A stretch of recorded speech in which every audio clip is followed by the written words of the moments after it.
सभी राक्षस और असुर अमरत्व की इच्छा रखते थे, परंतु अमरता का वरदान स्वयं देवताओं के लिए भी दुर्लभ था। तब इन्होंने अपनी शक्तियों को बढ़ाने के लिए बड़े ही जटिल वरदान प्राप्त किए, जो उन्हें अजेय तो बनाते ही थे, बल्कि वरदानों से प्राप्त असीम शक्तियों के कारण ये राक्षस देवताओं, ऋषियों तथा यहाँ तक कि त्रिदेवों के लिए भी संकट का कारण बने। आज इस वीडियो में हम जानेंगे कि उन राक्षसों और असुरों में सबसे शक्तिशाली वरदान किसे प्राप्त हुआ था। अगर आपको ये वीडियो पसंद आए तो इसे लाइक और चैनल को सब्सक्राइब अवश्य करें। नंबर 6, रावण। उत्तरकांड सर्ग 10 के अनुसार रावण ने ब्रह्मा जी को प्रसन्न करने के लिए 10,000 वर्षों तक तपस्या की थी। उसकी तपस्या से प्रसन्न होकर ब्रह्मा जी उससे वर मांगने को बोले। तब रावण ने अमरता का वरदान मांगा, जिस पर ब्रह्मा जी ने कहा, तुम्हें अमरत्व नहीं मिल सकता, तुम कुछ और मांगो। तब रावण ने मांगा कि गरुड़, सर्प, यज्ञ, दैत्य, दानव, राक्षस और देवताओं से सदा के लिए मुझे अवध्य कर दीजिए। इनके अतिरिक्त अन्य प्राणियों की मुझे कुछ चिंता नहीं, और मनुष्य आदि को तो मैं तिनके के समान समझता हूँ। ब्रह्मा जी ने तथास्तु कहकर रावण से कहा, मैं तेरे ऊपर बहुत प्रसन्न हूँ, अतः मैं अपनी ओर से भी तुझे एक वरदान देता हूँ। जिन अपने सिरों को तूने काट कर अग्नि में होम किया है, वे सिर फिर से बढ़ जाएंगे। एक और भी दुर्लभ वर तुम्हें देता हूँ। जिस समय तू जैसा रूप धारण करना चाहेगा, वैसा ही तेरा रूप हो जाएगा। और हम सब जानते हैं कि रावण का वध श्री राम के हाथों हुआ था। नंबर 5, महिषासुर। हिंदू शास्त्रों में महिषासुर को सबसे शक्तिशाली असुरों में से एक माना गया है। उसने इंद्र, सूर्य, वरुण, यम, अग्नि, कुबेर आदि देवताओं को पराजित कर उनकी शक्तियों को भी छीन लिया था। देवी भागवत पुराण के अनुसार उसे अग्निदेव का ये वरदान प्राप्त था कि वह अद्भुत शक्ति से युक्त रहेगा। इसके अतिरिक्त ब्रह्मा जी से उसने ये वरदान प्राप्त किया था कि उसकी मृत्यु केवल एक स्त्री के हाथों ही हो सकती है। स्कंद पुराण के अनुसार महिषासुर ने ब्रह्मा, विष्णु और महेश्वर को एक साथ चुनौती दे दी थी, और वे तीनों ही उस असुर को पराजित करने में असफल रहे।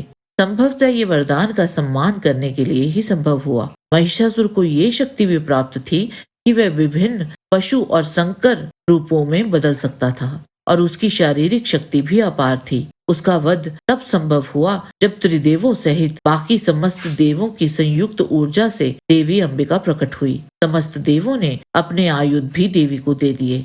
अंततः देवी अंबिका ने पहले अपने शूल से उसको अचेत कर दिया और फिर अपनी तलवार से उसका सिर काट दिया। नंबर 4, तारकासुर।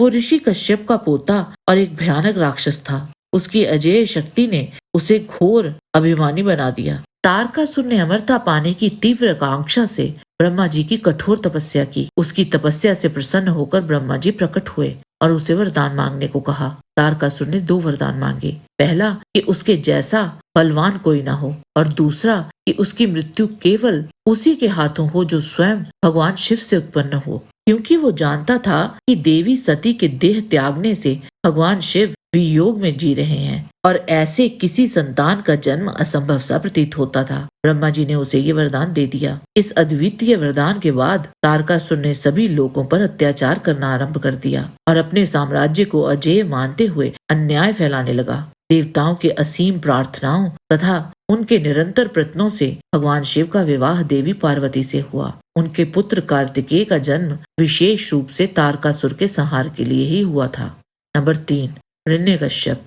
वो असीमित पराक्रम और अभिमान से भरपूर असुर था, जिसने अपनी घोर तपस्या से ब्रह्मा जी को प्रसन्न कर लिया। उसने मांगा था कि उसे कोई भी देव, असुर, गंधर्व, नर और पिशाच ना मार पाए। कोई ऋषि भी क्रोध में उसे श्राप ना दे पाए। किसी भी अस्त्र शस्त्र से उसे मृत्यु प्राप्त ना हो, और ना ही कोई उसे दिन या रात के समय मार पाए। वो सूर्य, चंद्रमा, पवन, अग्नि, जल, नक्षत्र, 10 दिशाएं, अहंकार, क्रोध, वसावा आदि का स्वामी बन जाए। ब्रह्मा जी ने उसकी तपस्या से प्रसन्न होकर ये असाधारण वरदान उसे दे दिया। इस वरदान के प्रभाव से हिरण्यकश्यप का आत्मविश्वास अभिमान में बदल गया, और उसने घोषणा की कि वह समस्त देवताओं से ऊपर है। उसने अपने राज्य में सभी को अपनी पूजा करने का आदेश दे दिया और स्वयं को सर्वोच्च मानने लगा। उसका पुत्र प्रहलाद, जो भगवान विष्णु का अनन्य भक्त था, उसने अपने पिता की इस आज्ञा को मानने से इनकार कर दिया। प्रहलाद की निष्ठा और विष्णु भक्ति को देखकर हिरण्यकश्यप ने अपने ही पुत्र को मारने के कई प्रयास किए, लेकिन हर बार प्रहलाद भगवान विष्णु की कृपा से बच जाता था। अंततः भगवान विष्णु ने नरसिंह रूप में अवतार लिया, जो न पूरी तरह से मनुष्य थे न पशु थे। वे संध्या के समय, जो न दिन था न रात, हिरण्यकश्यप को अपने नखों से मारने आए, जिससे किसी भी अस्त्र शस्त्र का प्रयोग नहीं हुआ। नंबर 2, मधुकैटभ। भगवान विष्णु जब योग निद्रा में थे, तब ये दोनों दैत्य उनके कानों से उत्पन्न हुए थे। विभिन्न पुराणों में कल्प भेद के कारण मधुकैटभ की कथा थोड़ी सी भिन्न है। देवी भागवत पुराण के अनुसार एक दिन मधु और कैटभ को आदि शक्ति की उपासना के लिए जपे जाने वाले बीज मंत्र का ज्ञान हुआ, जिससे वे मंत्र का जप करते हुए पूर्णतः देवी की साधना में लीन हो गए। उनकी गहन तपस्या से प्रसन्न होकर आदि शक्ति माँ ने उन्हें वरदान मांगने का अवसर दिया। तब मधुकैटभ ने इच्छा मृत्यु का वरदान मांगा।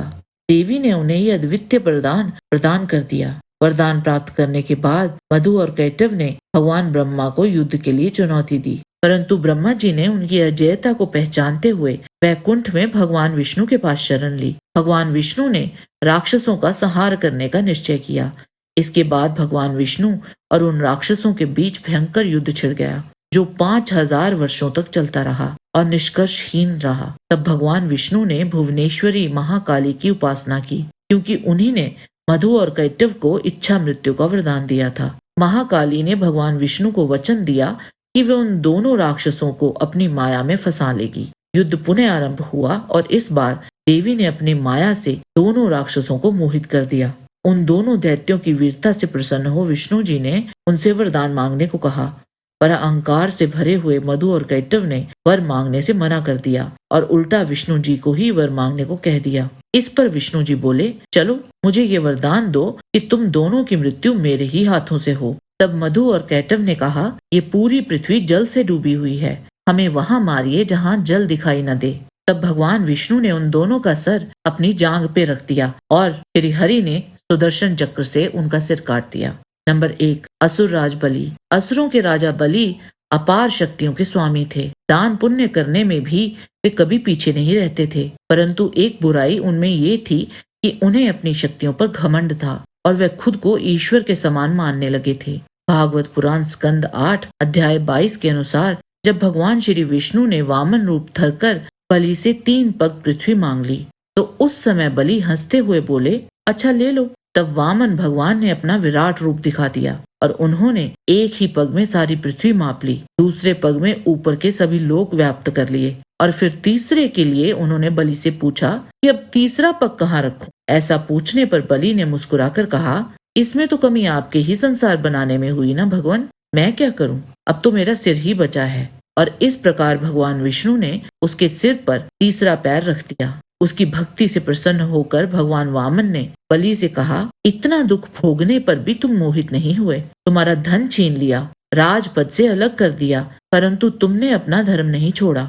अतः मैं तुम्हें वो स्थान देता हूँ जो बड़े बड़े देवताओं को भी बड़ी कठिनाई से प्राप्त होता है। सावर्णिक मनवंतर में तुम इंद्र होगे, तब तक तुम सुतल लोक में रहो, वहाँ मैं तुम्हारा द्वारपाल होके रहूंगा। मेरे इस वचन को तुम वरदान समझो।